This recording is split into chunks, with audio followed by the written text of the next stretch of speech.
Hello, and thank you for watching this Hatfield Museum and History Society Community Program presentation titled, We Will Remember Them, a tribute to the Hatfield men who made the ultimate sacrifice. I'm Larry Stevens, President of the Society. In this program, I will be introducing to you, the best that I can, the Hatfield men who have lost their lives in service to their country. While researching for this program, I made a surprising discovery. The United States has been involved in war, rebellion, or conflict of some fashion for most of its existence ever since the start of the American Revolutionary War back in 1775. In fact, the United States was involved in 52 conflicts in the 19th century, 27 in the 20th century, and 16 so far in the 21st century. My program this evening, though, will focus on the major 20th century wars, since, to my knowledge, those are the ones in which Hatfield men have lost their lives. Life in Hatfield in the early 1900s was good. While most of Hatfield Township was still made up of large farms, the tiny young borough of Hatfield, formed in 1898, was slowly growing, with textile manufacturing as its chief industry. When this photo was taken around 1914, the Hatfield Hosiery Mill and Myers and Obermeyer Pants Factory were operating in the building on the left, and the Townsend Manufacturing Company, a maker of edging and lace for underwear, was in the building on the right. The large George S. Snyder feed and grain mill also played a big role in the borough's growth. By 1914, Hatfield Borough had, for some time, had the distinction of being known as Turkey Town because of the huge annual turkey auctions held here. Yes, life was good here in Hatfield. But things were not as tranquil in Europe. In the early 1900s, countries throughout Europe had made mutual defense agreements. These agreements meant that if one country was attacked, Allied countries were obligated to defend them. These agreements would be one of the reasons that so much of Europe would soon be pulled into war. In June 1914, a Serbian nationalist terrorist group called the Black Hand was plotting to assassinate Archduke Franz Ferdinand of Austria-Hungary. The Serbian group did not like Austria-Hungary having taken control of Bosnia, because neighboring Serbia wanted to take over Bosnia. On June 28, 1914, as Archduke Franz Ferdinand and his wife were being driven through Bosnia in an open luxury limousine, an assassination attempt was made with a grenade, which was thrown at their car. The attempt failed, however, when the grenade bounced off the back of the car and the driver quickly sped away. Several hours later, however, another assassin, a Bosnian youth, was successful in fatally shooting both the Archduke and his wife to avenge the seizure of his country. This assassination led Austria-Hungary to declare war on Serbia 1 month later, on July 28, 1914. Soon after, Russia got involved to defend Serbia. Germany, an ally of Austria, seeing Russia mobilize, declared war on Russia. France was then drawn in against Germany and Austria-Hungary. Germany attacked France through Belgium, pulling Britain into the war. And then Japan entered the war as well. This newspaper headline summed up the situation quite well. War declared by all. Meanwhile, the United States, under President Woodrow Wilson, was very determined to remain neutral throughout the conflict, which it saw as a European affair. Over the next couple of years, however, events occurred that made it very difficult for the United States to remain neutral. One factor that had a major influence on American public opinion was the invasion of neutral Belgium and stories of German atrocities in that country, which shocked and outraged Americans. Stories of unarmed civilians being killed and small towns being destroyed circulated throughout the press. These stories left a strong anti-German sentiment among Americans. In May 1915, a German U-boat sunk a British passenger ship, the Lusitania, off the coast of Ireland. Over 1,000 passengers were killed, including 128 Americans. The sinking of the Lusitania further increased anti-German sentiment in America. Less than a year later, in March 1916, Germany torpedoed a French passenger ship, the Sussex, an English Channel crossing ferry. By 1917, Woodrow Wilson's policy and public opinion changed in favor of the U.S. entering the World War, and in April 1917, angered by attacks upon its ships in the Atlantic Ocean, the United States declared war on Germany. A month later, the Selective Service Act of 1917 was enacted, which authorized the United States federal government to raise a national army through conscription. Conscription, more commonly known as the draft, is the mandatory enlistment of people into military service. All men between the ages of 21 and 31 were required to register. But Hatfield Borough's Harry Field didn't need to be told to serve. He wanted to serve. In April 1917, as soon as war was declared, young Harry enlisted with the United States Marine Corps to fight for his country. A good number of other Hatfield men also enlisted to serve, but Harry Field, sadly, would not make it home. Harry's parents, Charles and Mary Catherine Field, had moved their family to the tiny borough of Hatfield into a new brick house on Cherry Street around 1910. Harry Field was only 16 years old when he enlisted in the Marine Corps in April 1917, and 2 months later, at the age of 16 years and 7 months, Harry was on his way to France. He was reported to be one of the youngest Marines to go to France. Harry's older brother Eugene, who was 2.5 years older, had enlisted with the U.S. Army and also ended up in France. On June 25, 1917, the first American troops landed in France.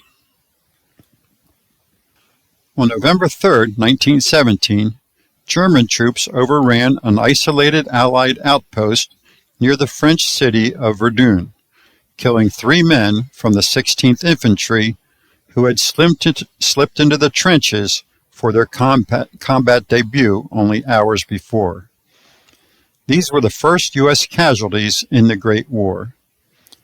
All 3 were buried near where they had died, amid the beautiful rolling hills of northeastern France. This was as it should be, U.S. General John Pershing believed. There was no time to bring fallen soldiers back to the States, he said, nor any space on ships crossing the Atlantic. And he couldn't bear to think of mothers opening caskets to see their boys ravaged by war. Within days, however, the War Department discovered that the families and friends of the dead thought much differently. Letters and telegrams arrived in Washington asking when the soldiers' remains would be shipped home, as large funerals had been planned. It didn't matter that the men had died an ocean away or that the war was still going on. They wanted their loved ones brought home, but they would have to wait. Back at home, in November of 1917, there was a concern that folks would have to go without a turkey on their Thanksgiving table that year. With the country embroiled in the World War and reports that hundreds of thousands of pounds of turkeys were killed to feed our soldiers, it was feared that no turkeys would be available for the big Hatfield turkey auction. Turkey King Milton Benner, however, saved the day and managed to arrange for 1,300 big fat turkeys, more than 600 chickens, 200 ducks, and some guinea hens to be shipped to Hatfield from Virginia in time for the November auction. Back in Europe, Harry and Eugene Field regularly wrote home to their parents. But of course, there was quite a delay in mail delivery from Europe to the U.S. back then. In the last week of June 1918, Charles and Mary Catherine Field received a much-anticipated letter from son Harry. It had been almost 2 months since his last letter. They were glad to see that his writing seemed to indicate that he was in good spirits. "The war will soon be over," he wrote. "The Marines are going into the trenches." On July 1st, 1918, a week later, Mr. and Mrs. Field received another communication, the one that no parent of a soldier wants to receive, the dreaded Western Union telegram, like this one seen here. Their son Harry had died in early June of wounds received in battle. He was only 17 years of age, and sadly, his body was never recovered. Fortunately, brother Eugene did survive the war and was able to return home to his family. Charles and Mary Catherine Field erected a monument in the Lansdale Cemetery for their lost son, indicating that he was killed in action in the World War and buried in France. Harry Field was the only known World War I casualty from Hatfield. The fighting continued in Europe, with the exhausted and demoralized troops continuing to plod along. A deadly outbreak of the Spanish flu, which broke out in February of 1918, took heavy tolls on soldiers of both sides. Eventually, countries on both sides began to lose control as they experienced multiple mutinies from their military structures. On November 11, 1918, the Germans signed an armistice in which they agreed to surrender their arms, give up much of their navy, and evacuate occupied territory. By the end of the war, over 17 million lives had been lost. American losses were modest, though, compared to losses of other countries. While 4.7 U.S. men served in World War I, there were only 116,500 deaths, and less than half of those U.S. deaths were from actual combat. Most had died from disease, largely from the Spanish influenza epidemic. With the war over, U.S. military leaders began struggling with the idea of reclaiming the more than 70,000 men that had been buried in temporary battlefield graves and having them shipped to the U.S. Powerful U.S. figures, including many of the military leadership, argued that burying servicemen in the battlefield with their fallen comrades offered the greatest glory. Thousands of Americans thought differently, however, and demanded that the government bring home their dead. A compromise was eventually forged when the War Department announced in October 1919 that they would survey each of the fallen soldiers' families and let them choose if they wanted to bring home their loved ones' remains or have them buried in a newly created American military cemetery in Europe. Ballots were sent to nearly 80,000 families, and in kitchens and living rooms across the country, the bereaved sat down to decide how to best honor their loved ones. The United States would go on to spend 2 years and over $400 million in today's dollars recovering the dead. The remains of 46,000 soldiers were returned to the United States at their families' request, while another 30,000, roughly 40% of the total, were laid to rest in American military cemeteries in Europe. And in 1921, the remains of the first 3 U.S. soldiers killed in the World War were finally returned to their families and reburied with military honors. Here in Hatfield, a war memorial was established on the lawn in front of the Hatfield train station in memory of all of the Hatfield boys that served in the World War. In 1929, the Hatfield Chamber of Commerce was instrumental in securing 2 machine guns and a trench mortar to be placed at the War Memorial.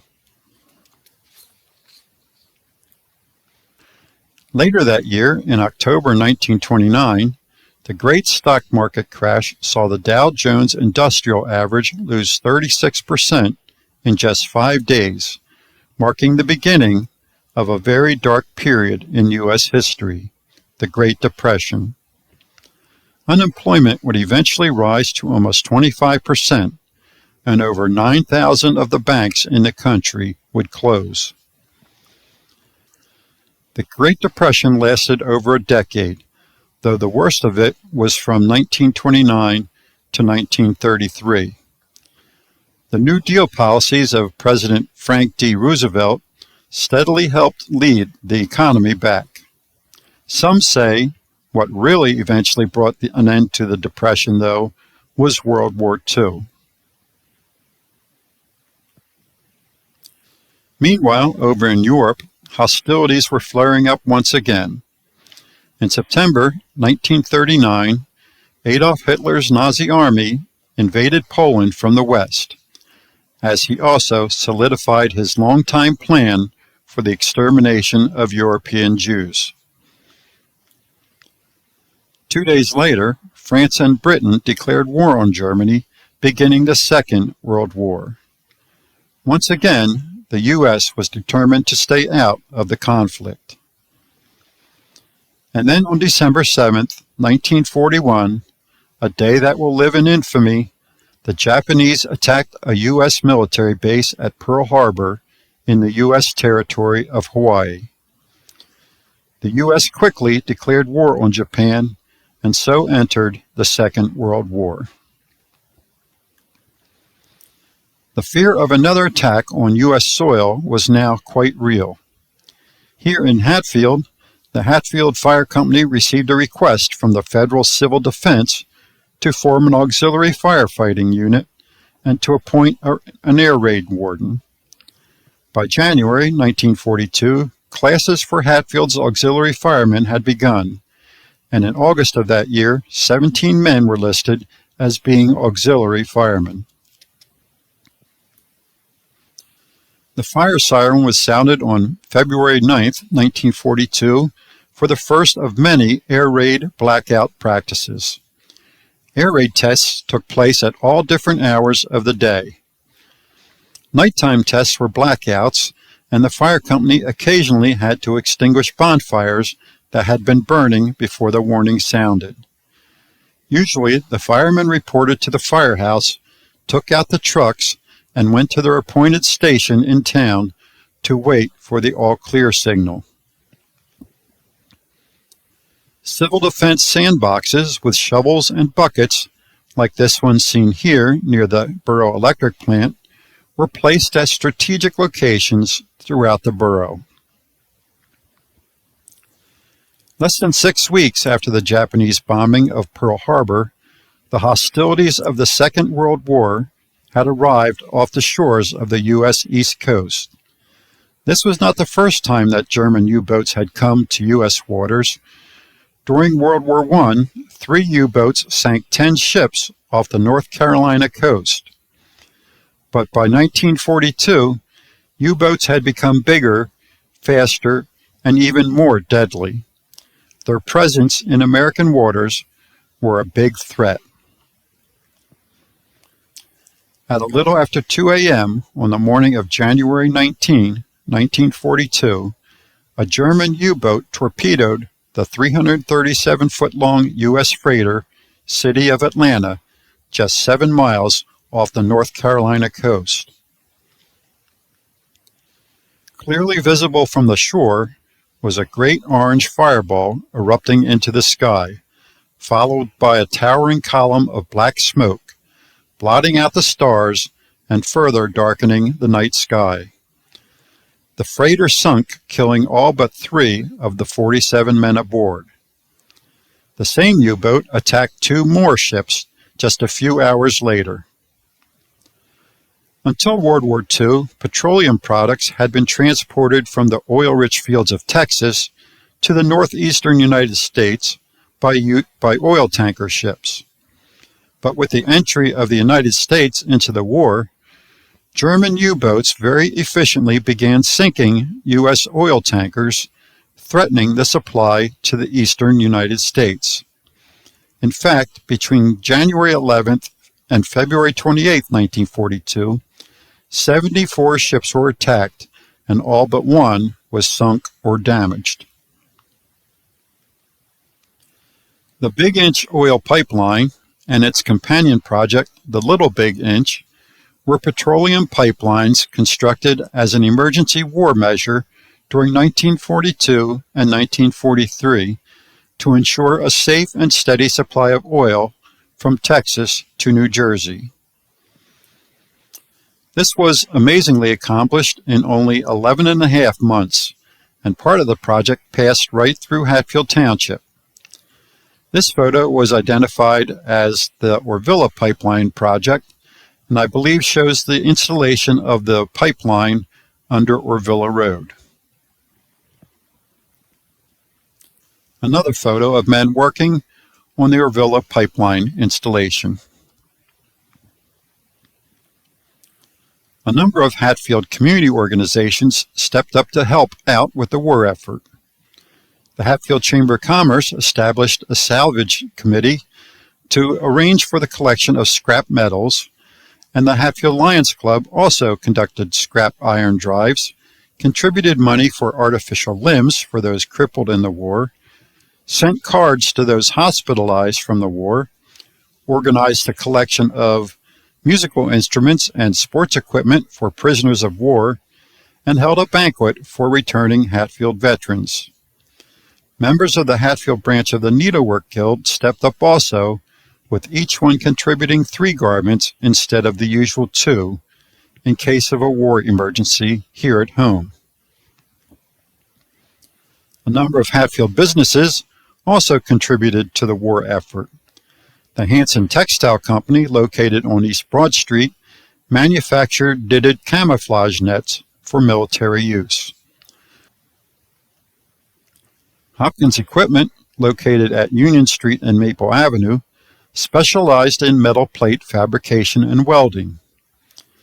During the war, Hopkins manufactured armor plating for B-29 super fortresses, torpedo boats, gunships, and tanks. In 1945, Hopkins was awarded the Army-Navy E for achievement in the production of war materials during the difficult years of World War II. During the war, Irvin L. Schlosser, who operated a welding business on West Broad Street, developed chicken plucking machines, maybe something like this one here, as well as lightweight farm wagons to fill the critical shortages being experienced by area farmers because of the war effort. The first Hatfield casualties of World War II came on February 15, 1943. John A. Gallagher and Ralph J. Sheridan were both killed while serving in the Merchant Marine aboard a tanker vessel, the Atlantic Sun. The Atlantic Sun had developed engine trouble and had become separated from its convoy.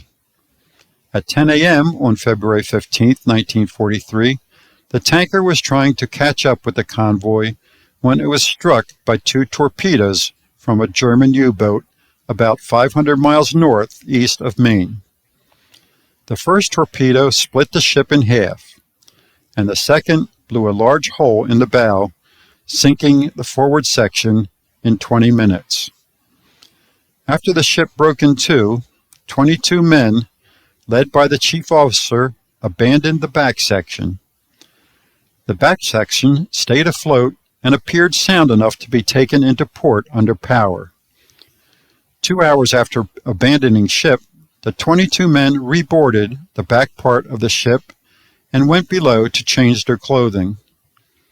30 minutes later, with the men still below, a third torpedo struck near the stern post, causing the stern to sink 30 minutes later. After the hit, a lifeboat with 8 men cleared the ship, half swamped and without oars. Other men went over the side and into the sea just before the ship turned over, keel up, and sank. John A. Gallagher was 18 years old, serving in the Merchant Marine, assigned to duties in the mess hall on the Atlantic Sun when the ship was torpedoed. John had lived with his parents, George and Elizabeth Gallagher, on Walnut Street in the Fortuna section of Hatfield Township. Although his body was lost at sea, his name appears along with his parents on this memorial stone in the Lansdale Cemetery. It was a difficult year for George Gallagher, as you can see that he also lost his wife that same year. Ralph James Sheridan was a 1938 graduate of Hatfield High School. In October 1940, he registered for military service at age 21. At 23 years of age, Ralph was serving in the Merchant Marine as a utility worker on the Atlantic Sun. He had served in the Merchant Marine for more than 2 years when his ship was torpedoed and sunk on February 15, 1943. Ralph was lost at sea. Ralph's parents were Mr. and Mrs. Charles Sheridan, who lived at Cowpath Road and Walnut Street, Hatfield Township. He had 3 brothers, Clarence, Herman, Albert, and 1 sister, Alice. The first Decoration Day observance in the United States was held on May 30, 1868, when mourners honored the Civil War dead by decorating their graves with flowers. This circa 1911 photo shows a business float ready for a Decoration Day parade here in Hatfield. That's Frank Koffel, co-owner of the Koffel and Huntsberger dry goods store seen at the left, standing by a team of horses hooked to a wagon in front of the South Hatfield store at Main and Vine Streets in Hatfield Borough. Decoration Day came to be known as Memorial Day, and Memorial Day parades and services have been held here in Hatfield since the 1930s, at first organized by the Lansdale American Legion, and then later in 1944 by the Hatfield Chamber of Commerce. These photos were from an early 1940s Memorial Day parade. They were taken on South Main Street, just below Lincoln Avenue. I would think that this would be the Hatfield High School Band, likely playing an appropriately patriotic tune for those observing the parade. The men of the Calmer Volunteer Fire Company joined in on Hatfield's parade. And quite a number of community members, young and old, decorated their bicycles with colorful red, white, and blue crepe paper to participate in the parade. And here's Hatfield firemen aboard their newest piece of equipment, their 1939 Ward LaFrance Diamond T pumper. At the end of the parade route, folks would gather near the War Memorial on the train station lawn for Memorial Day service, ending with a 21-gun salute. In 1943, the Hatfield community joined the nation in further supporting the war effort with food rationing, war bond drives, victory gardens, gas stamps, fuel oil stamps, food stamps, and bans on pleasure driving. The Hatfield Chamber of Commerce did its part in these efforts by sponsoring a victory garden. The ground for the project was provided by Hatfield manufacturer Robert L. Kaler.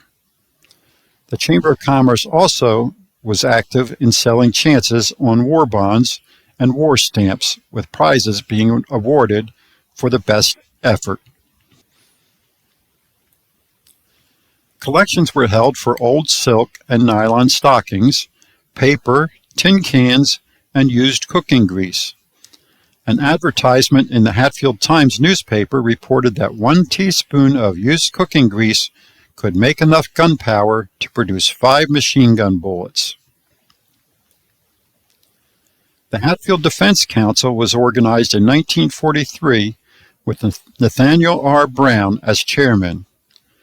One of the council's primary tasks was to establish the fire siren air raid signals.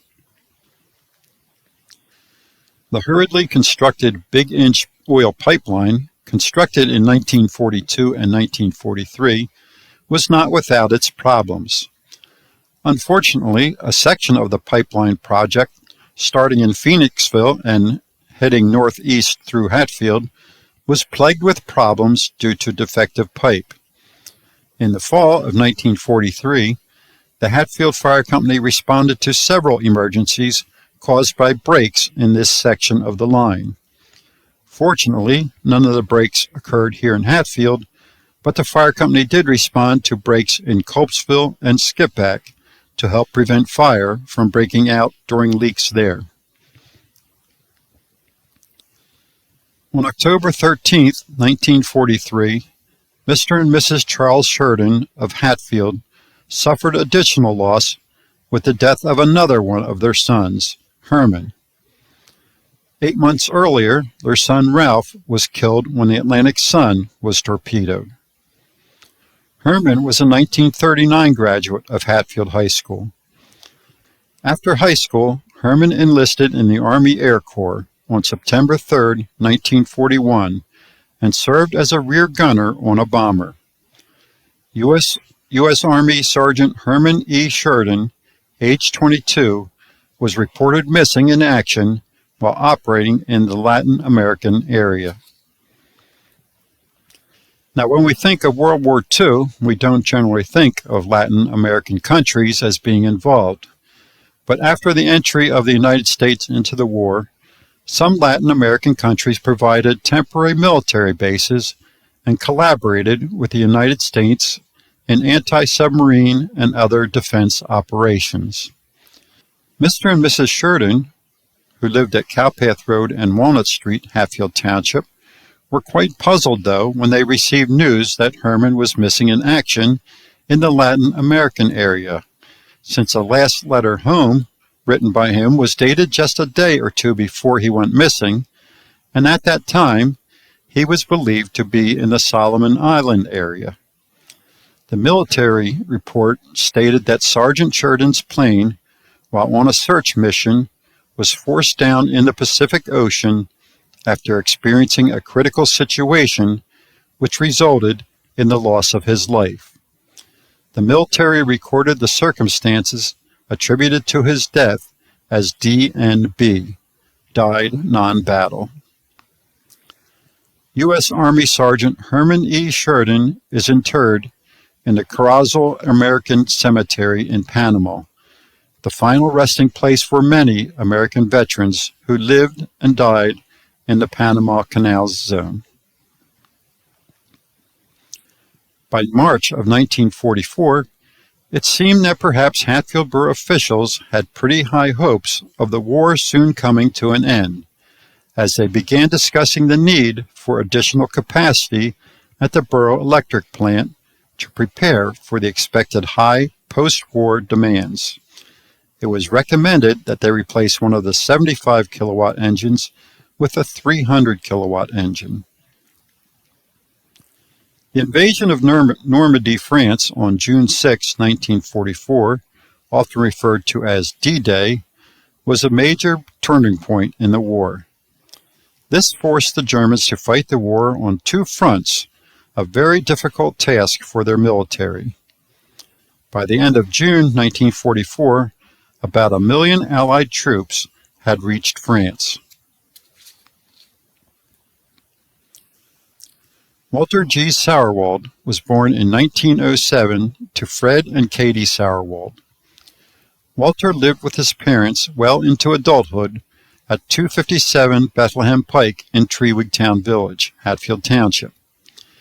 He had two adult brothers and a sister-in-law that also lived in the family home.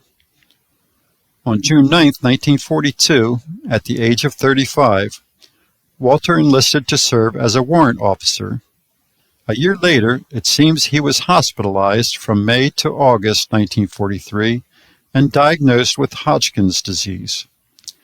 He was given a discharge for a disability incurred in the line of duty. He went back home to live with his parents, who cared for him until his death on July 17, 1944, at the age of 36.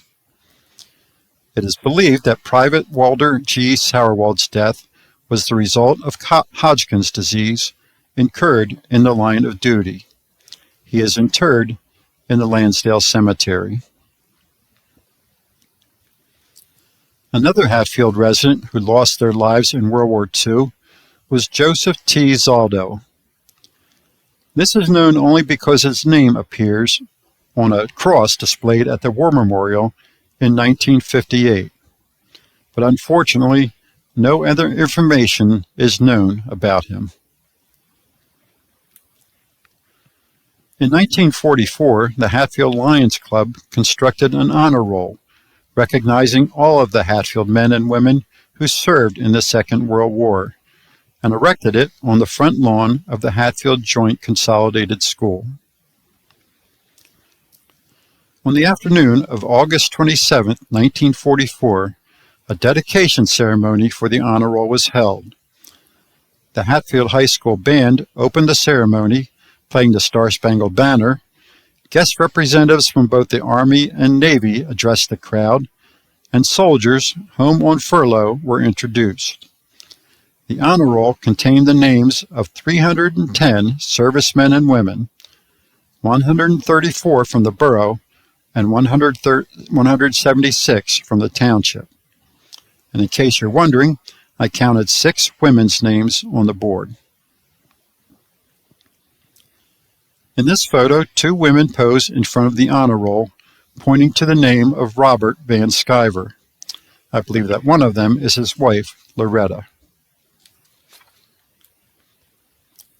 And here, members of the Lions Club pose for a picture in front of the honor roll sign. On March 12, 1945, Private Robert K. Miller, age 18, of the 5th Marine Division of the U.S. Marine Corps, was killed in action in Iwo Jima in the Pacific Islands. He was buried in the Marine Cemetery at Iwo Jima until April 1948, when his body was returned to Hatfield, arriving on April 29th by government hearse, accompanied by military escort. After a service held at Heidelberg Church, Private Miller was interred at the Hatfield Cemetery. The death of Private Miller, the son of Mrs. Mary Miller Behofist and John R. Miller, marked Hatfield Borough's first World War II casualty. He had lived with his mother on East Lincoln Avenue. Rodman H. Bean was the son of Harry and Pearl Bean, who had a general store in the village of Calmer. Rodman was a 1940 graduate of Hatfield High School and went on to graduate from Penn State College in 1942. On May 31, 1942, Rodman Bean enlisted in the U.S. Army to serve his country in World War II. Lieutenant Rodman H. Bean, while serving in the infantry in the 9th Army under General Simpson, was killed in Germany on April 7, 1945, at the age of 22. The last letter that his parents received from him was dated April 7th, the date of his death. The name of First Lieutenant Rodman H. Bean appears on the memorial stone of his parents in the Indian Creek Reformed Church Cemetery in Telford. Harry F. Clugston, whose family lived at 34 North Market Street in Hatfield Borough, enlisted in the U.S. Army in May 1943 and served with the 161st Airborne Engineer Battalion. Military hospital records indicate that Harry sustained a non-battle knee injury from a fall in July of 1944. A year later, on April 12, 1945, while in the South Pacific area, Harry was killed in action when he suffered a fatal crushing injury resulting from an aerial bombing. PFC Harry F. Cluxton was interred in the Newville Cemetery in Newville, Pennsylvania. May 8, 1945 saw Victory in Europe Day, or VE Day, the defeat of the Nazi war machine. There was much celebrating in Europe and even here in the U.S., but there was no celebration atmosphere in Hatfield Borough. While the battles in the Pacific Theater continued, Hatfield folks regarded VE Day with a sense of solemnity. Local businesses closed and churches were packed as residents gathered to give thanks for the end of the war in Europe. 2 days after VE Day, Hatfield lost another son. William Henry Skip Wimmer lived at 103 East Broad Street, Hatfield Borough, with his parents Harvey and Emma Wimmer. Bill graduated from Hatfield High School in 1940 and went on to attend college at Muhlenberg. When Bill saw that all of his brothers had joined the Army, he decided he had to go too. So he quit college on June 30th, 1942, at the age of 19, and enlisted in the Army to serve his country in World War II. Bill was put in the Air Transport Command of the Air Corps and was a member of the crew aboard a big cargo plane flying men and supplies between Brazil and North Africa. On May 10, 1945, 22-year-old William Skip Wimmer was killed in action when his plane was flying across the South Atlantic and crashed on Ascension Island, a tiny island in the middle of the South Atlantic. His plane was supposed to land on Ascension Island to refuel, but it missed the runway and crashed.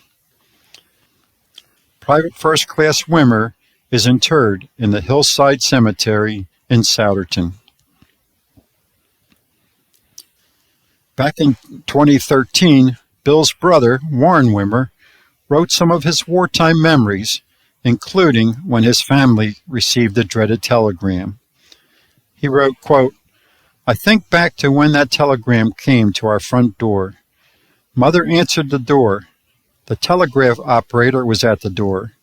He said, 'Is Harvey home?' He wanted to deliver the telegram to my dad. Seeing the telegram, she thought she knew what it was about. One of her 4 sons had been killed. She thought that she could handle it and didn't want to wake Dad with such bad news. He works nights and is sleeping. I'll take it," she said. When she saw it was Bill who was killed, it was too much for her. She ran up the stairs shouting and crying, "Harvey, it's Bill! Harvey! Oh, Harvey, it's Bill!" She fell on the bed crying alongside of Pop. I often wonder how my parents handled it when they saw 4 of their boys leave for the war in such a short time." End quote. Now, on this and other photos of the War Memorial, I am able to count 10 crosses, but I only have names of 9 Hatfield men who died in World War II. So there is apparently one other unknown Hatfield World War II veteran that had made the ultimate sacrifice. Perhaps someday we will know his name. The 1945 Hatfield Memorial Day Parade was the largest one in many years, with more than 500 people participating in the parade and more than 750 attending the service at the Railroad Plaza. There were also 2 Gold Star mothers in attendance. The term Gold Star Mother refers to the mother of a United States Armed Forces member that had died while engaged in action against an enemy. The Gold Star mothers that participated in the 1945 Memorial Day Parade and service were Mrs. Mary May Miller Behofist and Mrs. Harvey Wimmer. In an effort to bring the war in the Pacific to a swift conclusion, the United States detonated 2 nuclear weapons over the Japanese cities of Hiroshima and Nagasaki on August 6th and 9th, 1945. The 2 bombings resulted in an estimated 210,000 deaths, although some military experts say that, to the extent that it induced Japanese surrender, the bombings actually helped to save the lives of roughly 30 million people. 5 days after the second bombing, on August 14, 1945, at 7 p.m., President Truman made a radio broadcast announcing that the Japanese had surrendered. Victory over Japan Day, or VJ Day, had arrived. Unlike VE Day, this was definitely a day of great celebration. The fire siren soon was sounded for about 10 minutes, after which the Hatfield Fire Company started an impromptu parade around the borough with their 2 fire trucks. The parade quickly grew as it proceeded through the streets, with people and cars joining the procession. Bells and sirens sounded for hours in celebration of the day of victory everyone had long been looking for. By the time the parade ended back at the firehouse, a rather large number of children had become part of the celebration. A social was held in the rear of the firehouse for the fire company members and their friends. The celebration ended at around 2:30 a.m., with everyone reportedly having a good time. In October of 1945, the Hatfield Chamber of Commerce partnered with the Hatfield National Bank to purchase a banner to welcome home the veterans of the area. And the United States military began a 6-year recovery effort to return 359,000 American dead scattered all around the world back to their families. Their efforts yielded the remains of 281,000 fallen soldiers, while nearly 80,000 were missing in action, most lost at sea. In January of 1946, interested residents of Hatfield Borough and Hatfield Township began meeting to discuss an appropriate way of honoring the veterans returning from serving in World War II and formed the Hatfield War Memorial Committee. Some of the suggestions at the first meeting were a big banquet for the boys coming home from the war, a monument, a park, or a war memorial building to be used by the various community organizations. For a couple of years, the committee looked at various options and eventually decided to construct a community building as a war memorial. In 1949, the group discussed disbanding since the community did not seem to want to financially support its work.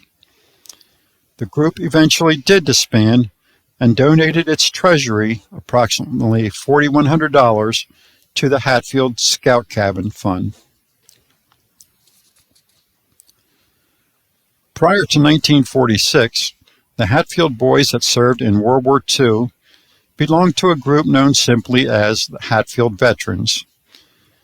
In September 1946, after considering the advantages of joining either the American Legion or the Veterans of Foreign Wars, the Hatfield veterans decided to join the American Legion and organized as Hatfield Post 933 of the American Legion on October 3, 1946. In 1947, the newly established Hatfield American Legion assumed the responsibilities of hosting Hatfield's Memorial Day parades and services, and by the late 1940s, the Legion had obtained the former Hohen Brothers Dairy Farm, a good-sized farm of about 31 acres on Coffle Road, on which they constructed their post home. In February 1950, the Hatfield Legion renewed the efforts of the former Hatfield War Memorial Committee and began looking into purchasing a suitable memorial marker in memory of all veterans from Hatfield Borough and Hatfield Township who made the supreme sacrifice in both World War I and World War II. They discussed a granite stone with a suitably inscribed bronze plate that would be placed in a landscaped section on the lawn at the Legion Post Home on Coffle Road, but decided against this. After World War II ended, the uneasy wartime alliance between the United States and the Soviet Union began to unravel. Initially, only the United States possessed atomic weapons, but in 1949, the Soviet Union exploded an atomic bomb, and the arms race began.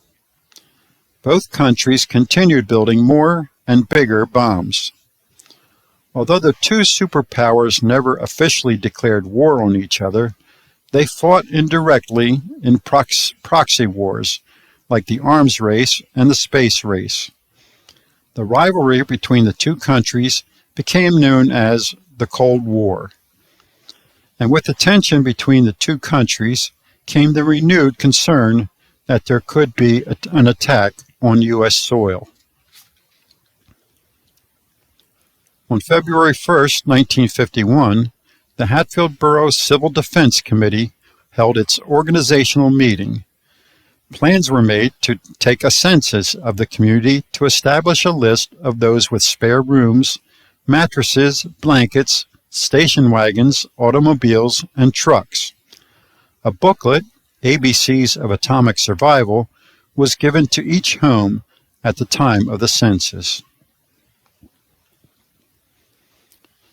On June 25, 1950, the Democratic People's Republic of Korea, commonly called North Korea, invaded the Republic of Korea, commonly called South Korea, marking the start of the Korean War.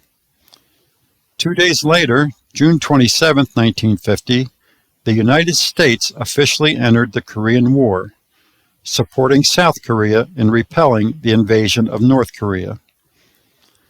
Many Americans became a bit more familiar with the Korean War through the popular TV show MASH, which ran from 1972 until 1983. During the Korean War, for the first time, many fallen soldiers were carried from the front line and eventually shipped home, even while the war continued. Still today, some 7,700 U.S. troops remain missing and unaccounted for after serving in that war. Some of you may recall that just 7 years ago, in 2018, the remains of 55 unidentified U.S. soldiers killed in Korea were finally returned to American soil.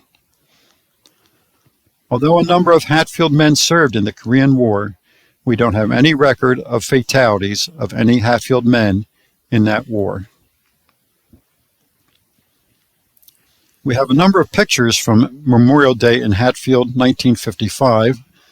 The first two are nice color photos. This one shows the men of the Hatfield Fire Company lining up at the start of the parade at the intersection of Main Street and Vine Street.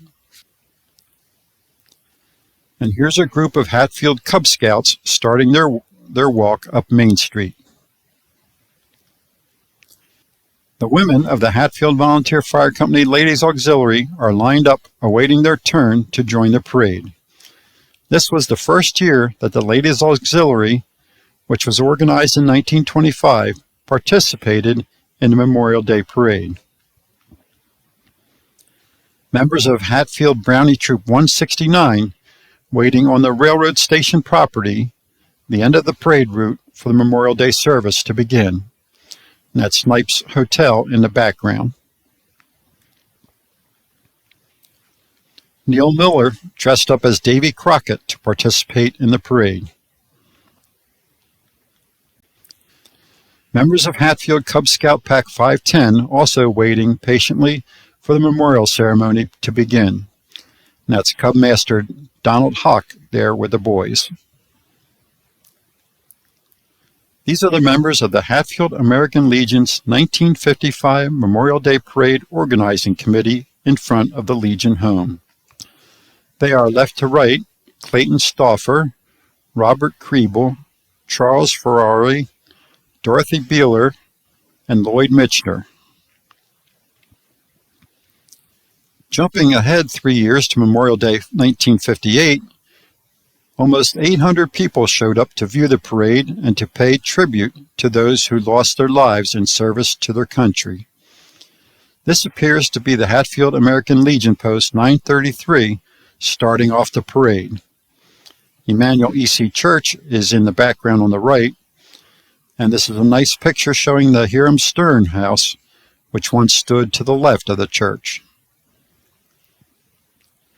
Members of the Hatfield Volunteer Fire Company marching in the parade. And the Line Lexington Fire Company also joined in on the parade. And I believe this is another neighboring American Legion post participating in the parade. A group of majorettes, I assume from Hatfield High School.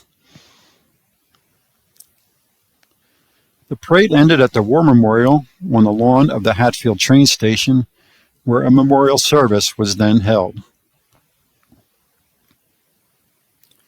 Legion Commander Jacob Hottinger is at the podium addressing the crowd as he opens the ceremony. Another view of the 1958 crowd listening to one of the speakers that day, with Detweiler's store seen there in the background. And another picture of the crowd. All of those flags would have only 48 stars on them. Alaska and Hawaii wouldn't become states until the following year, 1959. Following the memorial service, folks were invited to gather behind the firehouse, where the Hatfield Chamber of Commerce provided ice-cold birch beer on tap, along with pretzels and chips. In this photo, Hatfield Chamber of Commerce Secretary Jake Frankenfield, in the center with the white shirt, is offering Hatfield Borough Police Chief Herbert Kreider an ice-cold drink. In December 1961, Herb Flossdorf was appointed to the position of Director of Civil Defense for Hatfield Borough, a position he would hold for the next 30 years. The committee, consisting of 16 volunteers, attended 8 weeks of training in auxiliary police procedures, taking radiological measurements, and the management of fallout shelters in the event of a nuclear attack. And this is the Hatfield Township Civil Defense Committee around 1963, posing for a photo while receiving the Basic Police Procedures Manual. Standing at the left is Clarence Watts, with Garwood Souder standing next to him. The fourth from the left is Fran Haley, and Francis Devlin is standing next to him in the back. The Vietnam War is, I'm sure, quite familiar to many of you. Some may even have served in Vietnam. The Vietnam War was a conflict in Vietnam, Laos, and Cambodia that began on November 1st, 1955.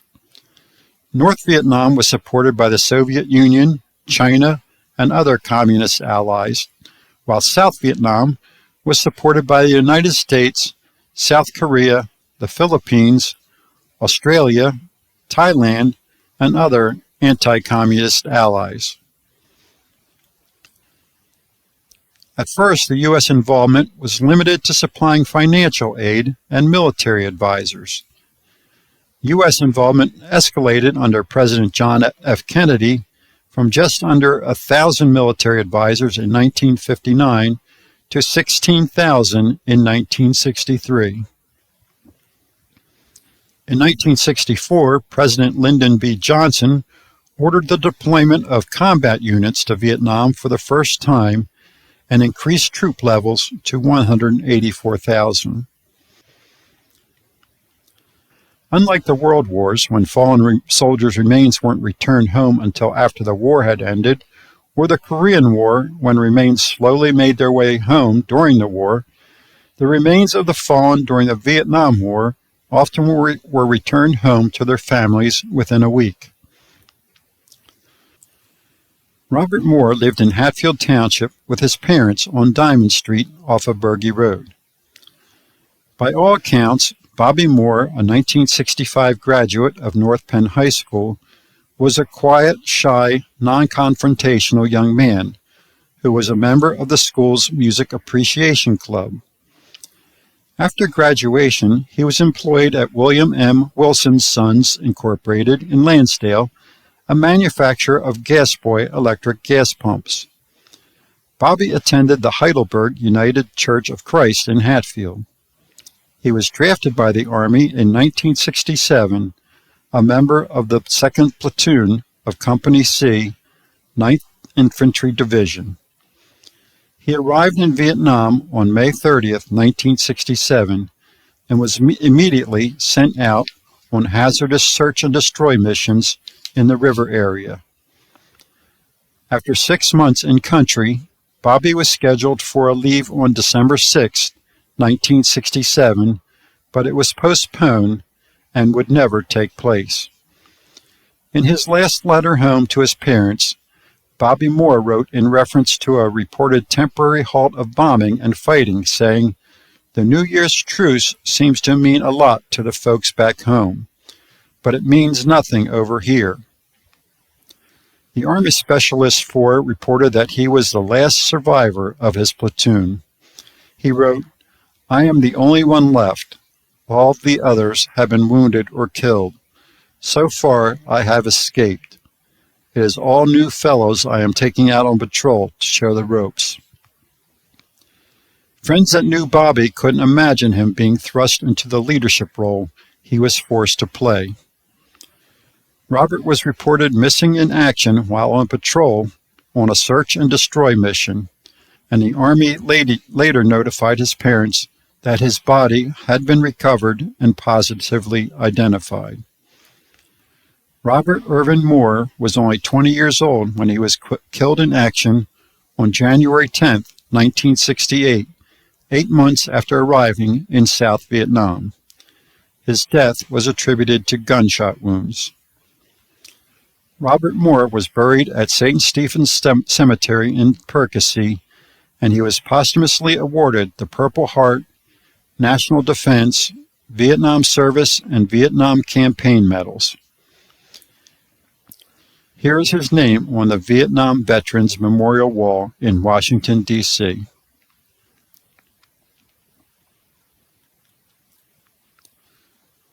Army Sergeant Barry Allen Molatier was also only 20 years old when he was killed in action on February 23, 1970. Barry, whose family lived on School Road, was born in 1949, the son of Dominic Molatier, who owned Molatier's Market, a grocery store in Lansdale. Barry was a 1967 graduate of North Penn High School, where he ran track for 3 years, but he was especially skilled in high jumping. And after graduating, he worked as a mail clerk at Link Belt Company in Calmer, with plans of going on to college. But the draft cut those plans short, and Barry began his tour of duty on October 9, 1969, serving with Company C, 4th Battalion, 3rd Infantry Regiment, 11th Infantry Brigade. In a letter to a friend, Barry described the landscapes of Vietnam and the relentless rains. He said that he wore the same wet uniform for 2 weeks, and it rained so much. He wrote, "It rained from the top, it rained from the left, it rained from the right, it rained upside down, and it rained inside out." Barry was reportedly killed on February 23, 1970, by small arms fire in South Vietnam. He is buried in the White Marsh Memorial Park. And here is his name as it appears on the Vietnam Veterans Memorial Wall. In 1970, the Hatfield Lions Club worked with the Hatfield community and the Hatfield American Legion Post 933 to raise money for the construction and installation of 2 additional war memorials at the Hatfield Railroad Plaza, one in honor of those who served in the Korean War and one in honor of those who served in the Vietnam War. They also had the dates of World War II added to the World War Memorial. The Paris Peace Accords of January 1973 saw all U.S. combat forces withdrawn from Vietnam, and in August of 1973, all U.S. military involvement in the war was officially ended. Fighting continued for 2 more years when the 1975 Spring Offensive saw the capture of Saigon on April 30th, marking the end of the war. North and South Vietnam were then reunified and became the Socialist Republic of Vietnam, with the whole country being communist. This photo was taken just 2 years later in 1977 during the Hatfield Memorial Day service held at the War Memorial in front of the Hatfield train station. You can see that the ending date of the Vietnam War had not yet been carved into the memorial stone for that war. Since Vietnam, there has been the Gulf War in 1990 and 1991 to liberate Kuwait, the Bosnian War from 1992 to 1995, the war in Afghanistan from 2001 to 2021, the Iraq War from 2003 to 2011, and others. Fortunately, though, to my knowledge, there have not been any Hatfield lives lost in any of those conflicts. Hatfield American Legion Post 933 continues to honor the memory of all those who have lost their lives in service to their country with a wreath-laying ceremony at the War Memorial prior to the start of the annual parade, and then with a wonderful memorial service at the Legion home following the parade. I would like to close this program by reciting the familiar 4th stanza of a poem, For the Fallen, first published in 1914. They shall grow not old, as we that are left grow old. Age shall not weary them, nor the years condemn. At the going down of the sun and in the morning, we will remember them. Thank you for watching.